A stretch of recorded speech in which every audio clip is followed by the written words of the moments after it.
Hi friends, welcome to interesting facts.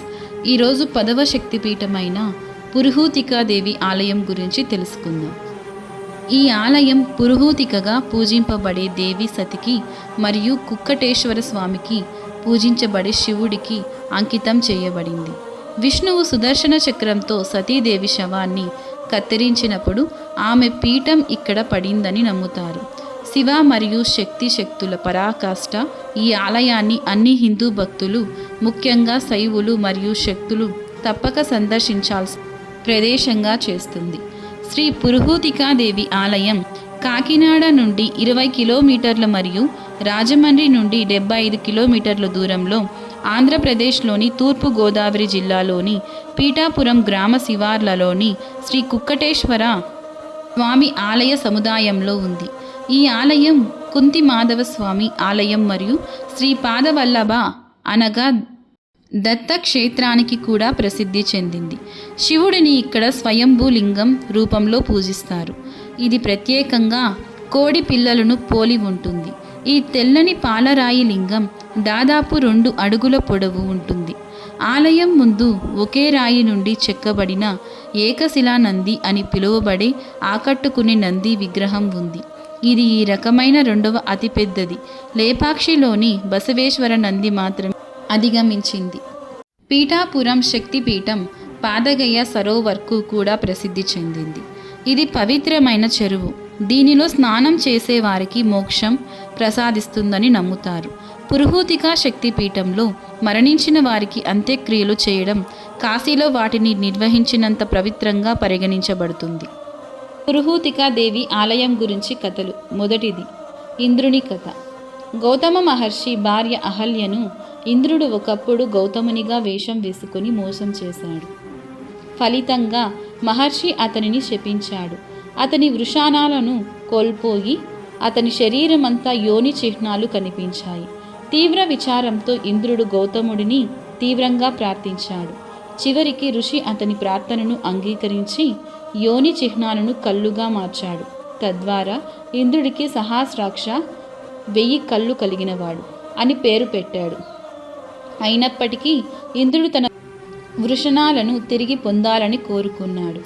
అతను తన రాజ్యాన్ని విడిచిపెట్టి పితికపురానికి ప్రయాణించాడు. అక్కడ అతను తీవ్రమైన తపస్సు చేసి జగన్మాతకు ప్రార్థనలు చేశాడు. చాలా కాలం తరువాత జగన్మాత అతని ముందు ప్రత్యక్షమై అతనికి సంపదను అనుగ్రహించి అతని వృషణాలను పునరుద్ధరించాడు. ఆనందంతో ఇంద్రుడు ఆమెను ఇంద్రుడు పూజించిన పురుహూతికాదేవిగా పూజించాడు. రెండవది, గయాసురుని కథ. పీఠాపురం శక్తిపీఠం పాదగయ అని పిలుస్తారు. ఇది బీహార్లోని సిరోగయ మరియు ఒరిస్సాలోని జాపూర్లోని నాభి గయాలతో పాటు 3 గయా క్షేత్రాలలో ఒకటి. దేవతలను భయపెట్టి తీవ్రమైన తపస్సు చేసిన భక్తుడైన గయాసురుడి గురించి పురాణం చెబుతుంది. విష్ణువు అతనికి త్రిమూర్తి, బ్రహ్మ, విష్ణు, శివుడు మాత్రమే తనను చంపగలడని వరం ఇచ్చాడు. శక్తితో మత్తులో ఉన్న గయాసురుడు దేవతలను హింసించాడు. త్రిమూర్తి బ్రాహ్మణుల వేషంలో ఉండి తన శరీరంపై యజ్ఞం చేయమని కోరాడు. గయాసురుడు అంగీకరించాడు. కానీ యజ్ఞం పూర్తయిందని భావించి అతను కొంచెం కదిలినప్పుడు అతను చంపబడ్డాడు. అతని శరీర భాగాలు 3 ప్రదేశాలలో పడిపోయాయి. త్రిగయ క్షేత్రాలుగా మారాయి. అతని తల బీహార్లోని గయలో, అతని నాభి ఒరిస్సాలోని జాజ్పూర్లో మరియు అతని పాదాలు ఆంధ్రప్రదేశ్లోని పీఠాపురంలో పడిపోయాయి. మూడవది, శ్రీపాద శ్రీవల్లభుల కథ. శ్రీపాద శ్రీవల్లభుడిని కలియుగంలో దత్తాత్రేయుని మొదటి పూర్తి అవతారంగా భావిస్తారు. బ్రాహ్మణ దంపతులైన అప్పలరాజు శర్మ మరియు సుమతి దంపతులకు జన్మించిన ఆయన చిన్నప్పటి నుండే ఆధ్యాత్మిక పరాక్రమాన్ని ప్రసిద్ధి చెందారు. ఆయన తల్లిదండ్రులకు అంధులు మరియు వికలాంగులైన 2 కుమారులు ఉన్నారు. కానీ శ్రీపాద శ్రీవల్లభ తన ఆధ్యాత్మిక ప్రయాణాన్ని ప్రారంభించే ముందు వారిని నయం చేశారు. 16 సంవత్సరాల వయస్సులో ఆయన సన్యాసం తీసుకొని విస్తృతంగా ప్రయాణించారు. కాశీ, బద్రికాశ్రమం, గోకర్ణ మరియు శ్రీశైలం వంటి పవిత్ర స్థలాలను సందర్శించారు. ఆయన తన జీవితంలో ఎక్కువ భాగం కుర్వపురంలో గడిపారు. అక్కడ ఆయన 30 సంవత్సరాల వయసులో జల సమాధి ఆధ్యాత్మిక విముక్తి యొక్క ఒక రూపం తీసుకున్నారని నమ్ముతారు. పీఠాపురం ఆయన కర్మభూమిగా పరిగణించబడుతుంది. అయితే కురువాపురం ఆయన మోక్షభూమి. శ్రీ వల్లభుల వారసత్వం భక్తులను ప్రేరేపిస్తూనే ఉంది మరియు పీఠాపురం ఆయనకు అంకితం చేయబడిన ఒక ముఖ్యమైన తీర్థయాత్ర స్థలంగా మిగిలిపోయింది. పురుహూతిక మూర్తిదేవి. శ్రీ పురుహూతికా దేవి విగ్రహం గ్రానైట్తో తయారు చేయబడింది మరియు ఆభరణాలు మరియు పట్టు వస్త్రాలతో కప్పబడిన కిరీటంతో అలంకరించబడింది. దేవత నిలబడి ఉన్న స్థితిలో చిత్రీకరించబడింది. ప్రతి చేతుల్లో 4 చేతులు ప్రతీకాత్మక వస్తువులను పట్టుకున్నాయి. దిగువ కుడి చేతిలో విత్తనాల సంచి, ఎగువ కుడి చేతిలో గొడ్డలి, ఎగువ ఎడమ చేతిలో కమలం మరియు దిగువ ఎడమ చేతిలో ఒక గిన్నె. ఈ అంశాలు దైవిక శక్తి మరియు సంతానోత్పత్తి యొక్క వివిధ అంశాలకు ప్రతిబింబిస్తాయి. విగ్రహాన్ని దేవత యొక్క అద్భుతమైన మరియు గౌరవనీయమైన ప్రాతినిధ్యంగా చేస్తాయి. అదనంగా ఆలయ సముదాయంలో గణేశుడు, కార్తికేయుడు, రాముడు మరియు దత్తాత్రేయుడు వంటి వివిధ దేవతలకు అంకితం చేయబడిన ఆలయాలు ఉన్నాయి. పురుహూతికా దేవి ఆలయ ఉత్సవాలు. పురుహూతికా దేవి ఆలయం అన్ని ప్రధాన హిందూ పండుగలకు జరుపుకోవడానికి ప్రసిద్ధి చెందింది.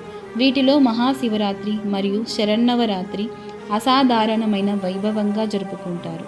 మాఘ బహుళ ఏకాదశి, శుద్ధ ఏకాదశి మరియు పాల్గొన మాస ప్రత్యేక పండుగలు పురుహూతిక ఆలయానికి ప్రత్యేకం. ఆనందంగా పీఠాపురం ఆలయం కార్తీక మాసంలో జరిగే కార్తీక మాసం వేడుకలను ప్రసిద్ధి చెందింది. ఈ సమయం ప్రతికూలతను తొలగించి కొత్తగా ప్రారంభించడానికి అనువైనదిగా పరిగణించబడుతుంది. ఈ నెలలో భక్తులు తరచుగా శివుడిని ప్రార్థిస్తారు, ఎందుకంటే ఆయన శక్తులు పెరుగుతాయని, ఆయన శక్తిని సమృద్ధిగా గ్రహించడానికి వీలు కల్పిస్తుందని నమ్ముతారు. పురుహూతికా దేవి ఆలయంలో కార్తీక మాసం ప్రధాన పండుగలలో ఒకటి. ఇక్కడ దేవి పురుహూతిక ఉత్సాహభరితమైన చీరలో అలంకరించబడుతుంది మరియు రోజువారీ ఆచారాలు ఈ దివ్య మాసం యొక్క ప్రత్యేక ప్రకాశంతో నిండి ఉంటాయి. ఆలయ నిర్మాణం. ఆలయంలోకి ప్రవేశించగానే పాదగయ సరోవరం అనే చెరువు ఉంది. యాత్రికులు ఈ చెరువులో పవిత్ర స్నానాలు చేస్తారు. కుక్కటేశ్వర స్వామి ప్రధాన ఆలయం చెరువుకు కుడివైపున ఉంది.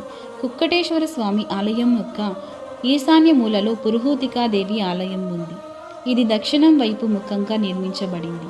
పురుహూతికా దేవి ఆలయం పరిమాణంలో చిన్నది కానీ దాని గోడలపై అష్టాదశ శక్తి పీఠాలు చెక్కడాలతో చాలా అందంగా కనిపిస్తుంది. దేవి యొక్క అసలు విగ్రహం అదే స్థలంలో ఆలయం కింద ఖననం చేయబడిందని నమ్ముతారు. ఈ సముదాయంలో సరోవరం ఉంది. స్నానం చేసిన తర్వాత ప్రజలు తమ పూర్వీకులకు ప్రార్థనలు చేస్తారు, ఎందుకంటే ఈ ఆలయ సముదాయం పాదగయ అని పిలువబడుతుంది. మా వీడియోస్ కానీ షార్ట్స్ కానీ మీకు నచ్చినట్లయితే ప్లీజ్ సబ్స్క్రైబ్ చేసుకోండి. See you on next video.